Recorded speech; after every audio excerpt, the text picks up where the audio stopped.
আমন্ত্রণ জানাচ্ছি সংবাদ যোগে। প্রধান ঘটনার পুরোটা জানাতে আপনাদের সাথে আছে আমি রাকিব হাসান। শুধু সংবাদ নয়, সংবাদের আরও বিস্তারিত থাকছে এই আয়োজনে। চলুন জেনে নিই কি থাকছে আজকের সংবাদ যোগে।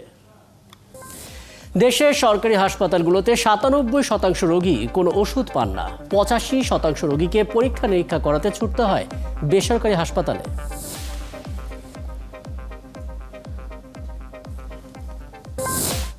এবার থাকছে পুরো আয়োজন। দেশের সরকারি হাসপাতালগুলোতে চিকিৎসা সেবা নিতে আসা ৯৭% রোগী কোনো ওষুধ পান না। সাথে প্রায় ৮৫% রোগীকে পরীক্ষা নিরীক্ষা করাতে ছুটতে হয় বেসরকারি হাসপাতালে। এমন তথ্য উঠে এসেছে স্বাস্থ্য মন্ত্রণালয়ের স্বাস্থ্যসেবা বিভাগের স্বাস্থ্য অর্থনীতি ইউনিটের গবেষণায়। ওই গবেষণা আরও বলা হয়েছে, বেশিরভাগ রোগীকে বেসরকারি ফার্মেসি থেকে ওষুধ কেনা এবং ডায়াগনস্টিকে পরীক্ষা করাতে হয়। এতে তাদের খরচ অনেক বেড়ে যায়। ফলে চিকিৎসা করাতে গিয়ে আর্থিক বিপর্যয়ের শিকার হয় অনেক রোগী। গবেষণা আরও বলছে, সরকারি হাসপাতালগুলোতে রোগীদের স্বাস্থ্য পরীক্ষা নিরীক্ষা খাতে ৮% এবং ওষুধে ৬৪% ব্যয় নিজেদেরই বহন করতে হয়। গ্রাম পর্যায়ে সরকারি স্বাস্থ্য ব্যবস্থা যথাযথ কার্যকর নয়। শহর এলাকায়ও পর্যাপ্ত প্রাথমিক স্বাস্থ্য ব্যবস্থা নেই। এ কারণে রোগীরা চিকিৎসার জন্য বেসরকারি হাসপাতালে যেতে এক প্রকার বাধ্যই হয়। বিষয়টি নিয়ে স্বাস্থ্য পরিবার কল্যাণমন্ত্রী জাহিদ মালেক বলেছেন, দেশের মানুষের কথা অনুধাবন করেই ৮ বিভাগে ১৫ তলা বিশিষ্ট ক্যান্সার, কিডনি, লিভার চিকিৎসার হাসপাতাল নির্মাণ করা হচ্ছে। কারণ এসব রোগে প্রতি বছর দেশে সর্বাধিক মৃত্যু ঘটে। এর বাইরেও অনেক পরিবার নিঃস্ব হয়ে যায়। ব্যাপারটির গুরুত্ব অনুধাবন করে মূলত দেশের ৮ বিভাগে ৮টি উন্নত মানের হাসপাতাল নির্মাণ করা হচ্ছে বলে জানান মন্ত্রী। ৯৭% রোগী এখন সরকারি হাসপাতাল থেকে ওষুধ পাচ্ছে না। আপনি যদি পেয়ে থাকেন, নিঃসন্দেহে আপনি ভাগ্যবান, কারণ আপনি বাকি ৩%-এর একজন।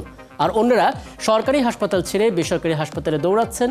যে ওষুধ মানুষ সরকারি হাসপাতালে অনেকটা ফ্রি পেত, সেটাই এখন বেসরকারি হাসপাতাল থেকে কিনতে হচ্ছে ১,০০০ টাকায়। শুধু ওষুধ না, টেস্টের জন্য ছুটতে হচ্ছে বেসরকারি হাসপাতাল এবং ডায়াগনস্টিক সেন্টারগুলোতে। এই পরিস্থিতি আসলে কেন, একটু বোঝার চেষ্টা করি, সমাধানটাও খোঁজার চেষ্টা করি। আমাদের সঙ্গে আছেন জনস্বাস্থ্য বিশেষজ্ঞ ও স্বাস্থ্য দপ্তরের সাবেক পরিচালক ডাক্তার বেনজির আহমেদ, আছেন আইডিএসএর প্রধান বৈজ্ঞানিক কর্মকর্তা ডক্টর এস এম আলমগীর। আপনাদের দুজনকেই স্বাগত জানাচ্ছি সংবাদ যোগে। এবং ডক্টর এস এম আলমগীর, আপনাকে দিয়ে শুরুটা করতে চাই। অভিযোগ আছে, আপনি নিজেও জানেন এবং আমাদের সবারই কম বেশি একটা বাস্তব অভিজ্ঞতাও আছে, যে প্যারাসিটামল, হিস্টাসিন কিংবা সেলাইনের মতো কম দামি এবং খুব কমন, যেগুলো সহজে পাওয়া যায়, এই ওষুধগুলো বাদে বেশিরভাগ ওষুধ সরকারি হাসপাতালে পাওয়া যায় না। পরবর্তীতে আসলে রোগীদেরকে বেসরকারি হাসপাতাল বা বাইরে গিয়ে ছুটে গিয়ে কিনে আনতে হয়। মানে এই পরিস্থিতিটা আসলে কেন, কোন ওষুধ কারা পাবে, কোন রোগী পাবে, সরকারি হাসপাতাল কেন্দ্রিক কোনো নীতিমালা কি নেই আমাদের? ধন্যবাদ আপনাকে। আসলে এই গবেষণা পত্রটি যেহেতু আমি দেখিনি, সো আমার পক্ষে অত্যন্ত বলা মুশকিল। তবে যেভাবে অ্যাভারেজ বাংলাদেশে 3% মানুষ ওষুধ পায় বলা হয়, এটা আমার কাছে আসলে রিভিজিট করতে হবে। আমাদের অন্তত 40টির বেশি এসেনশিয়াল মেডিসিন হাসপাতালে ফ্রি দেওয়া হয় যারা হাসপাতালে আসেন। এখন হাসপাতালে ভর্তি থাকা অনেক রোগীর ক্ষেত্রে যেটা হয় যে ইনভেস্টিগেশনের বাংলাদেশের সকল পর্যায়ে, বিশেষ করে উপজেলা এবং জেলা পর্যায়ে সকল ডায়াগনস্টিক পরীক্ষা হয়তো সরকারি হাসপাতালে হয় না, কিন্তু কিছু কিছু দুই একটি ওষুধ হয়তো যখন সাপ্লাই থাকে না তখন বাইরে থেকে কিনতে হয়। এছাড়া অধিকাংশ ওষুধেই কিন্তু আউটডোরে যেমন ওষুধ দেওয়া হয়, বিনামূল্যেই ওষুধ দেওয়া হয়। এখন জানেন যে আপনার হাসপাতালে রোগী দেখাতে গেলে একটা টিকিট কেটে দেখাতে হয়। তারপরেও যেহেতু এই পেটে স্বাস্থ্য বা অর্থনীতি একটা গবেষণা, আমাদের নিজেদেরই গবেষণা, এবং সেটা খুব সম্প্রতি ডিসেমিনেশন করা হয়েছে। এটা আসলে আমি বিস্তারিত জানি না, সো এটা নিয়ে আমার মন্তব্য করা ঠিক হবে না। মৌলিক কতগুলো কাঠামোগত কারণ বলা হয়েছে। আমি যদি সেই কারণগুলো ধাপে ধাপে আপনাকে বলি, হয়তো আপনার কাছে বিষয়টা স্পষ্ট হবে। কারণ আমি আসলে ডেটা দিয়ে কোনো কিছু বলতে চাচ্ছি না, কারণ সেই প্রতিবেদনটা হয়তো আপনি পড়েননি, যে কারণে ডাটা সংক্রান্ত বিষয় বলবো না। কিন্তু যেই মৌলিক কারণগুলো বলা হয়েছে সেগুলো ধাপে ধাপে একটু আলাপ করতে চাই। যতটুকু আপনি বললেন সেটাই নিয়ে ডাক্তার বেনজির আহমেদ আপনার কাছে আসি। আপনার কি আসলে মনে হয় কিনা যে সরকারি হাসপাতাল থেকে রোগীরা যথাযথভাবে তাদের প্রাপ্য ওষুধটা পাচ্ছে? সাথে একটু মৌলিকভাবে বলে দেবেন, সরকারি হাসপাতালগুলোতে কি কি ওষুধ সাধারণত রোগীদের পাওয়ার কথা, এই সংক্রান্ত কি কি সুবিধা পাওয়ার কথা আসলে রোগীদের? ধন্যবাদ। আসলে নিয়মটা হলো এই, একজন রোগী যখন হাসপাতালে আসবেন তার রোগটার ব্যবস্থাপনা করে। ধরুন একজন কোনো সংক্রমণে ভুগছে, তাহলে তার সংক্রমণটা সারার জন্য যতটুকু ওষুধ লাগবে ততটুকু ওষুধ দিতে হবে। তো আমাদের আসলে এই ধারণাটাই আমাদের হাসপাতালগুলোতে পাল্টে গেছে, যে এইটা দরকার। বরঞ্চ আমরা এরকম ভাবে দেখি যে আমার এখানে আজকে 200 অ্যান্টিবায়োটিক দেওয়া হয়েছে, হয়তো রোগী 100, সুতরাং 2টো করে অ্যান্টিবায়োটিক দেবো, মানে এইরকম হলো ধারণা। তো তার ফলে আসলে এটা সত্যিকার চিত্রই ফুটে উঠছে। আমরা যদি 30 বছর আগে যাই, তাহলে আমাদের হাসপাতালগুলো থেকে যে পরিমাণে রোগীর সেবা দেওয়া হতো এবং সেই সেবার মান এবং ওষুধ বলেন, অন্যান্য সুবিধাগুলো বলেন, সেগুলো যে পর্যায়ে ছিল সেটা ধীরে ধীরে কমে গেছে। এবং পাশাপাশি আমাদের লোকের সংখ্যা বেড়েছে, চিকিৎসা চাহিদা বেড়েছে। কিন্তু আনুপাতিক হারে যদি আমরা সুবিধাগুলো দেখি, সেগুলো আসলে বাড়েনি, আনুপাতিক হারে বাড়েনি। তাহলে একটা গ্যাপ তৈরি হয়ে গেছে। এই গ্যাপগুলো বিশাল। এটা হয়তোবা আমাদের কাছে সাধারণভাবে মনে হচ্ছে ওষুধ, আসলে এটা তার চেয়ে অনেক বড় কিছু। ধরুন আমি একটা জিনিস বলি, তাহলে হয়তো একটু অন্যভাবে বোঝা যাবে। ধরুন আমরা যদি চিন্তা করি, বাংলাদেশে যারা ডায়াবেটিসে ভোগেন, তাদের সকল ওষুধ যদি সরকার দিতে চায়, আর বর্তমান যে অবস্থা, তাহলে সেটাতে আকাশ পাতাল পার্থক্য। আমরা ওইভাবে দেই না, কিন্তু আসলে এটা দেয়া কঠিন না। এবং এটা যদি দেয়া যেত, দুটো জিনিস ঘটতো। এই আউট অফ পকেট এক্সপেন্ডিচারে যে আমাদের মেডিসিন খাতে সর্বোচ্চ ব্যয় হচ্ছে, সেইটা কিছুটা কমানো যেত, 1। 2 নম্বর হলো যে অনেক নিম্নবিত্ত মানুষ আছেন, তারা আসলে এর ফলে চিকিৎসাই করেন না, এবং ডায়াবেটিসের জটিলতা আছে জানেন, যদি ডায়াবেটিস কন্ট্রোলে না থাকে সেই ঘটনাটা ঘটে। অনুরূপভাবে আমি আরো একটা অসংক্রামক রোগের কথা বলতে পারি, সেটা হচ্ছে হাইপারটেনশন। বাংলাদেশে বহু লোক হাইপারটেনশনে ভোগে, এবং ওষুধগুলো ইদানিংকালে আপনি জানেন দাম অনেক বেড়ে গেছে ওষুধগুলো। এই হাইপারটেনশনের ওষুধটাও রোগীদের মূলত কিনতে হয়, সাধারণত ধরতে পারেন আপনি 95% রোগীকে, 90% রোগীকেই কিনতে হয়। এবং এটা যেহেতু প্রত্যেকদিন খেতে হয়, তাহলে এইটার সংখ্যাটা আপনি বুঝতেই পারেন যে আসলে বিশাল। তো এইটা সেই জন্য আমি বলছিলাম যে হাসপাতালে ওইভাবে চিন্তা না করে, বরঞ্চ আমরা এইভাবে যদি একটা একটা করে আসি, তাহলে বোঝা যাবে যে আসলে মানুষ ওষুধ পাচ্ছে না। আপনি অ্যান্টিবায়োটিকের কথা বলেন, আমাদের প্রচুর অ্যান্টিবায়োটিক লাগে, নানা কারণে অ্যান্টিবায়োটিক লাগে। তো হাসপাতালে আউটডোরে থেকে শুরু করে ইনডোর, ইমার্জেন্সি, কোনোখানেই এগুলো পর্যাপ্ত পরিমাণে বা সংখ্যায় থাকে না। এবং এইটা যে আসলে থাকতে হবে, এইটার জন্য তেমন যে কোনো পরিকল্পনা, সেটা যদি আমরা 4th এসপিতে এখন চলছি, সেখানে যে অপারেশন প্ল্যানগুলো আছে, সেগুলো যদি আমরা দেখি, তাহলে আমরা বুঝবো আসলে এটা রাখার মতো তেমন কোনো চিন্তা ভাবনা কোথাও নেই। যদি আমাদের অপারেশন প্ল্যানে থাকতো, সিম্পল কথা, যে হাসপাতালে যে রোগীটা আসবে তার যত পরীক্ষা সব হাসপাতালে হতে হবে। সেটা আপনি আমাদের প্রায় 500টা উপজেলা হাসপাতাল আছে, সেখানে যদি বলেন তাহলে তাই থাকতে হবে। 2 নম্বর হলো তাদের যত ওষুধ লাগবে, সবগুলো ওষুধ, মানে পুরো ওষুধ থাকতে হবে। মানে এটা শুধু ওষুধের তালিকা না, বরঞ্চ যেমন ধরুন একটা উপজেলায় একদিন 100 জন রোগী আসতেছে বা 200 জন রোগী আসতেছে, তাদের টোটাল কতটুকু ওষুধ লাগে, আমরা হয়তো তার 20% দিই, 10% দিই, তো বাকি ওষুধ তাদেরকে কিনতে হয়। তাহলে আমরা যদি সিম্পল এইটা খুব চমৎকারভাবে প্রেক্ষাপটটা আপনি বরাবরের মতোই বর্ণনা করছিলেন ডাক্তার বেনজির আহমেদ। এখান থেকে আবারও শুরু করব। ডক্টর এস এম আলমগীর, একটি বিষয় নিশ্চয়ই আপনার চোখেও পড়েছে, বড় একটা অভিযোগ আছে যে প্রেসক্রিপশন লেখার সময় আমাদের চিকিৎসকরা ওষুধের যে জেনার, তাদের যেই ফার্মাসিউটিক্যালস নাম, তাদের যে সায়েন্টিফিক যে এরকম একটা প্যাটার্ন থাকে, সেই জেনারটা না দিয়ে শুধুমাত্র ব্র্যান্ডের নাম উল্লেখ করে দেওয়া হয়। ফলে যেটা দাঁড়াচ্ছে যে যেই ওষুধটা প্রয়োজন ওই হাসপাতালে রয়েছে, কিন্তু শুধুমাত্র ব্র্যান্ডের নাম উল্লেখ করার কারণে রোগীটিকে বাইরে ছুটে গিয়ে সেই ওষুধটা আনতে হচ্ছে। এবং এমন অভিযোগও রয়েছে যে বিভিন্ন কোম্পানির সঙ্গে এক ধরনের কমিশন বাণিজ্য এখানে কাজ করে। আপনার আসলে কি মনে হয় এই জায়গাটা কিভাবে দেখার প্রয়োজন আছে? আসলে তো সবাই যেটা করে সেটা নয়, কিন্তু অনেকে হয়তো করছেন, কিন্তু বাস্তবতা হচ্ছে যে হাসপাতালে যারা চিকিৎসা দেন তারা কিন্তু এই থেকেও এটা হয়তো প্রাইভেট প্র্যাকটিসে অনেক বেশি হয়। হাসপাতাল চিকিৎসাটা তুলনামূলকভাবে কম হয়। এবং আমরা যদি আমাদের অভিজ্ঞতা থেকে বলি, আমরা হাসপাতালে কি ওষুধ আছে সেটা জেনেই আসলে চিকিৎসাপত্র লিখতাম আমরা যখন হাসপাতালে কাজ করতাম, এবং সেটা ম্যাক্সিমাম ক্ষেত্রে এটা হয়তো 2-1টি ক্ষেত্রে হয়। আর আপনি যে ইউনিভার্সাল হেলথ কভারেজের উদ্দেশ্যে আমাদের যে গবেষণাটি করা হয়েছে, সেখানে বিভিন্ন ধরনের ডিটেলস ও তত্ত্বপাত্য এসছে।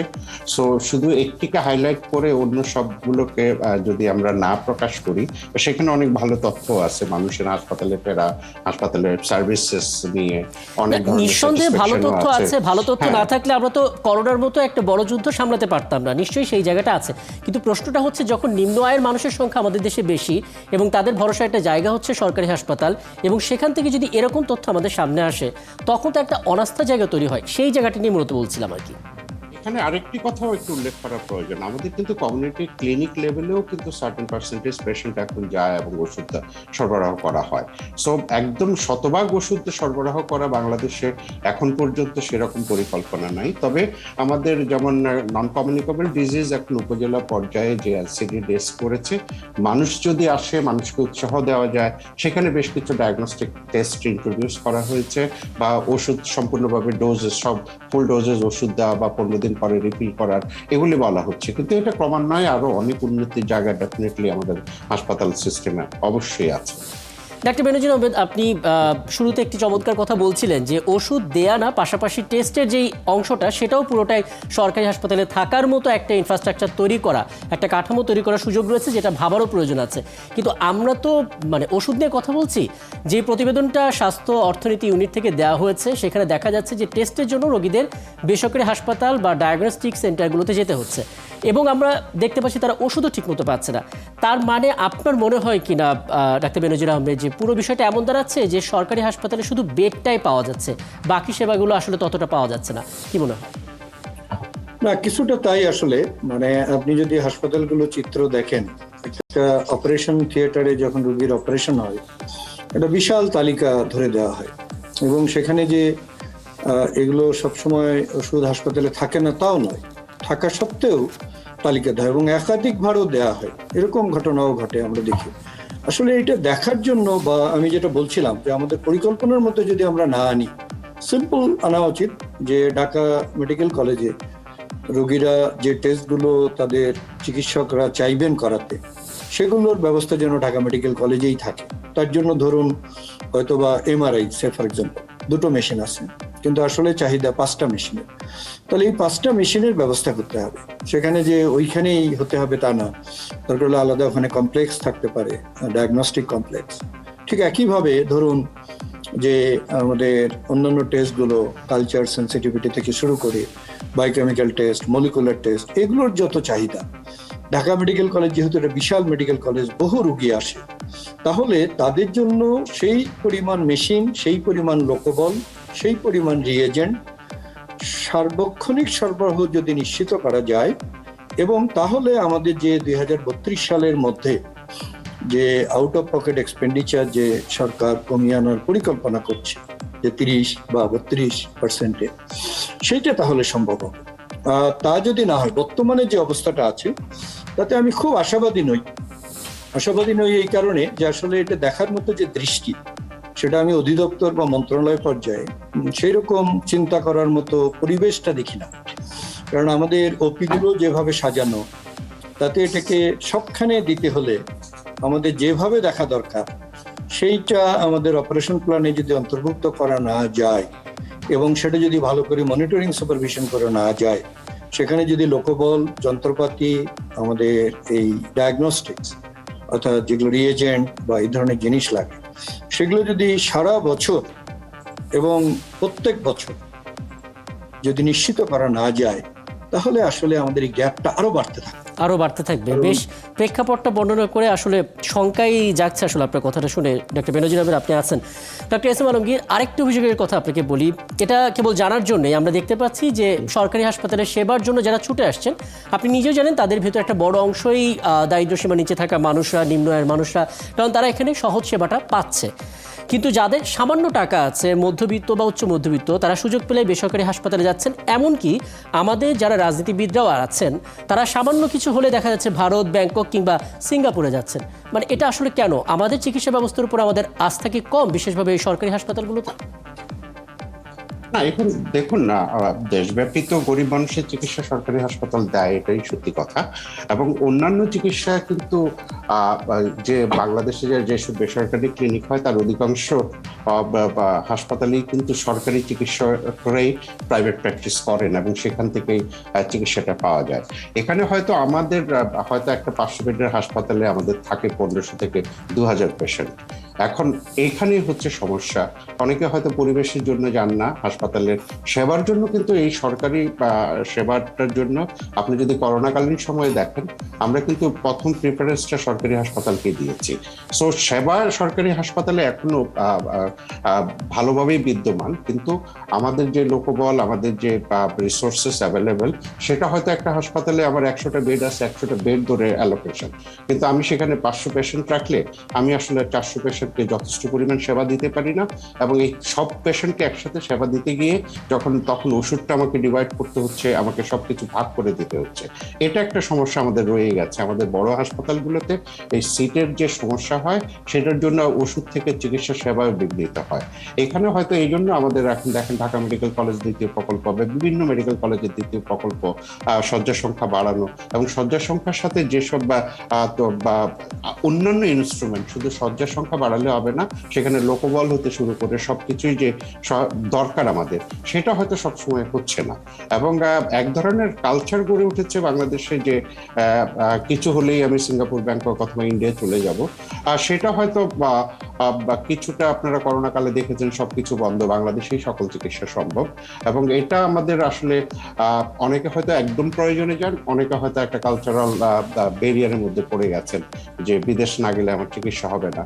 সো এইগুলি সবকিছু মিলিয়ে আসলে সমন্বয় সাধন করেই আমাদের স্বাস্থ্য ব্যবস্থাকে এই যে সুপারিশগুলো আসছে সেখান থেকে সেক্ষেত্রে একটু বলবেন ডক্টর এস এম আলমগীর, আপনি নিশ্চয়ই শুনছিলেন ডক্টর বেনজির আহমেদ খুব স্পষ্ট করে বলেছেন যেই সংকট আছে এবং যেভাবে আসলে প্রশাসনিক ব্যাপারগুলো দেখভাল করা হচ্ছে, তাতে আসলে খুব শীঘ্রই সংকট সমাধান তিনি দেখেন না। আপনি দেখেন কিনা? যদি না দেখে থাকেন, কি করণীয়? না, এখানে হচ্ছে যে আমাদের তো যারা বিভিন্ন সময়ে আমাদের অপারেশন প্ল্যান নিয়ে কাজ করেছেন, বিভিন্ন প্রাতিষ্ঠানিক পদে এখনো আছেন, তারা নিশ্চিতভাবেই চিন্তা করেন। আমি একদম চিন্তাহীন মানুষ বলে কাউকে মনে করছি না, চিন্তা করেন এবং সেবার ধীরে ধীরে উন্নতি হচ্ছে, সেটা ভিজিবল, আপনারাও দেখেন এখন যখন আপনারা হাসপাতাল ভিজিট করেন। তবে উন্নতিতে তো কোনো শেষ নাই। এখন 5 বছর 7 বছর পরিকল্পনা অনুযায়ী আমাদের যে অপারেশন প্ল্যানগুলো হচ্ছে, অপারেশন প্ল্যানের উপর আসলে ডিপেন্ড করলে হবে না, এটা আমাদের নিজেদের রিসোর্স অর্থাৎ রেভিনিউ বাজেট এখানে যদি আসে, এই বাজেট অ্যালোকেশন এবং বাজেট এক্সপেন্ডিচারটা হচ্ছে আরো এফিশিয়েন্টলি করতে হবে। এবং সেটার জন্যই আসলে আমাদের যে অপারেশন প্ল্যান বলেন বা ন্যাশনাল বিভিন্ন ধরনের প্ল্যানগুলো তৈরি করা হয়, সেখানে আমরা বাংলাদেশের বিশিষ্ট যারা সাবজেক্ট স্পেশালিস্ট তারাই কাজ করেন। এখন কোথাও কোথাও হয়তো আমরা সম্পূর্ণভাবে পারি না, কিন্তু একদম শতভাগ পারি না বা ভবিষ্যৎ আমি অন্ধকার দেখছি, ব্যাপারটা এরকম কখনোই না। আমরা যারা এখনো কাজ করছি, আমরা লেগেই তো আছি এই কাজগুলো করার জন্য, কিন্তু কোথাও না কোথাও দৃশ্যমান হচ্ছে এবং সেগুলি পর্যায়ক্রমে নিশ্চিতভাবে উন্নতি হবে। এবং এইরকম গবেষণার ফলাফল সরকার ব্যবহার করবে বলেই তো সরকার এই গবেষণা খুব ইতিবাচক একটা ফলাফল আসুক, চিত্রটা বদলাক ইতিবাচক ভাবে, সেই প্রত্যাশা তো আমাদেরও থাকবে। কিন্তু যেই ছবিটা এখন আমরা দেখতে পাচ্ছি এবং যে ব্যবস্থাপনা নেওয়া হচ্ছে, তার মাঝখানে সমন্বয়ের একটা বড় অভাব আছে, সেটা তো স্পষ্ট। ডাক্তার বেনজির আহমেদ, আপনি তো যেই জায়গাগুলো সমস্যার কথা বলে দিলেন, বোধ করি সেটা তো সব জায়গায় এখন স্পষ্ট, এবং সমাধানের উপায়টা কি হবে সেটিও সবার জানা। তাহলে কোথায় আসলে আটকে আছে, কাদের আসলে দায়িত্ব নেওয়ার কথা? আটকে আছে হলো প্রথম, এটাকে সত্যিকার ভাবে অ্যানালাইসিস করা। আপনি মাননীয় মন্ত্রী মহোদয়ের কথা শুনলেন আপনাদের প্রশ্নের উত্তরে, তিনি কিন্তু বললেন হাসপাতাল করার কথা, যে বিভাগীয় পর্যায়ে বিভিন্ন হাসপাতাল হবে। তো আসলে আমাদের এই একটা মূল সমস্যাকে বিশ্লেষণ করতে না পারা, মূল সমস্যাটাকে বুঝতে না পারা, এটা হলো একটা বড় সমস্যা। এখানে আমাদের মন্ত্রণালয়ে যারা আসেন তারা অনেকেই এই ব্যাপারে অভিজ্ঞ না, স্বাস্থ্য বিষয়ে, একেবারে সচিব থেকে ধরেন আপনি যদি নিচের দিকে দেখেন, তার ফলে সমস্যাটা হয় এই সমস্যার গভীরে যাওয়া যায় না। আমাদের অধিদপ্তরেও আপনি দেখবেন আমাদের বিভিন্ন পদে যারা আসেন তারা অনেক সময় আমাদের এই স্বাস্থ্য ব্যবস্থা সম্বন্ধে যে অনেক অভিজ্ঞ তা না, তারা হয়তো বিভিন্ন বিষয়ে অভিজ্ঞ, বিভিন্ন বিষয়ে স্পেশালিস্ট, সেটা ঠিক আছে, কিন্তু সামগ্রিক স্বাস্থ্য ব্যবস্থা এইটা আলাদা একটা জিনিস। এখানে জনস্বাস্থ্য একটা বড় ভূমিকা পালন করে থাকে এবং সামগ্রিক স্বাস্থ্য সমস্যাটা ভালোভাবে অনুধাবন না করার জন্য আমাদের সেখানে পরিকল্পনার মধ্যেও সেটা থাকে না, এবং বাস্তবায়নে আরো সমস্যা যে আমাদের যে এই ব্যাপারে দক্ষতাটা, ব্যবস্থাপনা দক্ষতাটা, এইটা পদে পদে আছে সমস্যাটা। এই সমস্যার কারণে ধরুন একটা হাসপাতালে, সদর হাসপাতাল ধরুন গাইবান্ধা, আমি আমার জেলার কথা বলছি, এখানে একজন সুপারিনটেন্ডেন্ট আছে, তার দেখার কথা গাইবান্ধা 30 লক্ষ লোকের জন্যই একটা সদর হাসপাতাল। তো সেখানে আমরা দেখব যে অনেক কিছুই তার আওতায় নেই, এবং তিনি এটা যে খুব একেবারে ওন করেন তাও না, এটা কোনো মতো একটা চাকরি করে যান।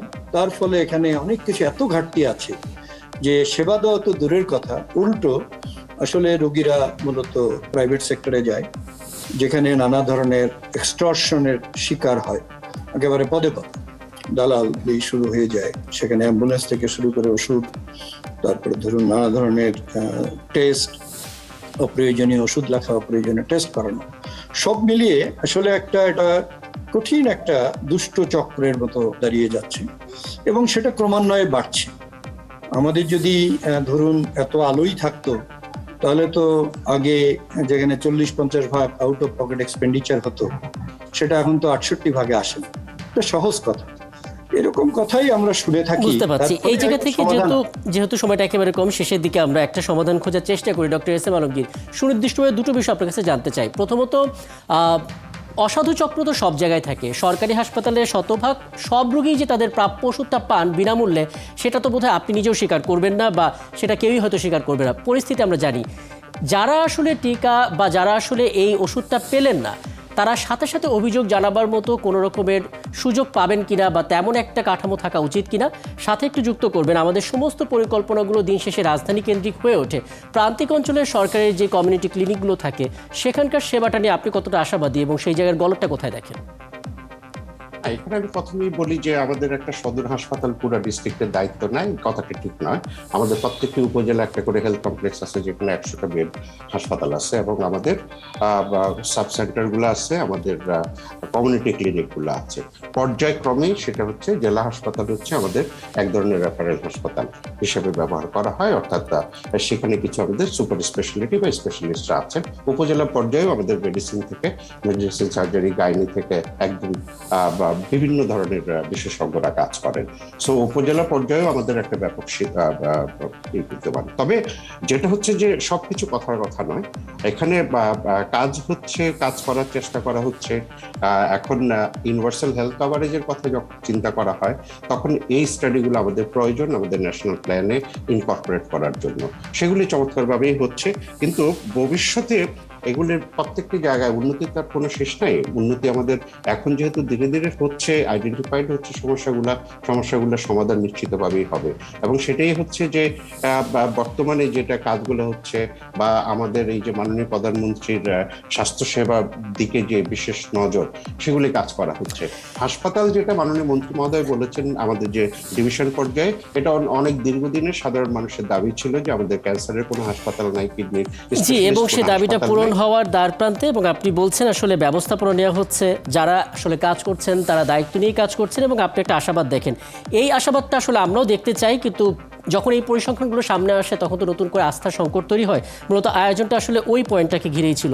অনেক ধন্যবাদ আপনাদের দুজনকেই সময়টা দেওয়ার জন্য। ডাক্তার বেনজির আহমেদ, তিনি জনস্বাস্থ্য বিশেষজ্ঞ এবং স্বাস্থ্য দপ্তরের সাবেক পরিচালক, সঙ্গে ছিলেন আমাদের, এবং আইডিসির প্রধান বৈজ্ঞানিক কর্মকর্তা ডক্টর এস এম আলমগীর আমাদের সঙ্গে ছিলেন। এবং যে বিষয়টি নিয়ে আমরা কথা বলছিলাম, 97% রোগীরা আসলে সরকারি হাসপাতালের ওষুধ পান না কিংবা সেবা পান না, এমন একটা পরিসংখ্যান বেরিয়েছে।